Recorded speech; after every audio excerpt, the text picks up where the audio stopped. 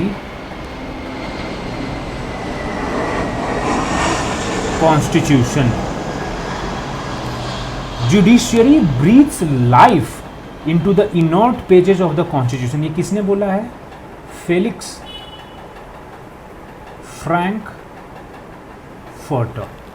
ठीक है, मतलब जुडिशियरी जो है वो कॉन्स्टिट्यूशन का एक जो इनर्ट पेज है, इनर्ट का मतलब जो एक तरीके से मरा हुआ, जो एकदम मतलब जिसमें कोई अभी एक्टिविटी नहीं है, उसमें लाइफ जो है वो झोंकता है जुडिशियरी इंटरप्रेट करके. जुडिशियरी जो है कॉन्स्टिट्यूशन को लिविंग डॉक्यूमेंट बनाता है. जुडिशियरी जो है कॉन्स्टिट्यूशन को ट्रांसफॉर्मेटिव कॉन्स्टिट्यूशन बनाता है. अब अगर ये बात बताओ कि supreme court, high court, judicial activism, judicial review, judicial overreach, कुछ भी पूछ दे, अगर आप कोर्ट से स्टार्ट करोगे तो क्या एग्जामिनर इंप्रेस नहीं होगा? क्यों नहीं होगा? बिल्कुल होगा.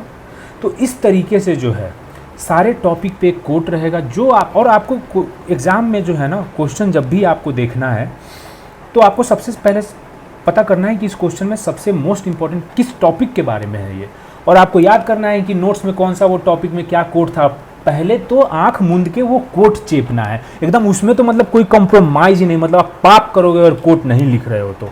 ठीक है, तो ये कोट रहेगा हर टॉपिक पे.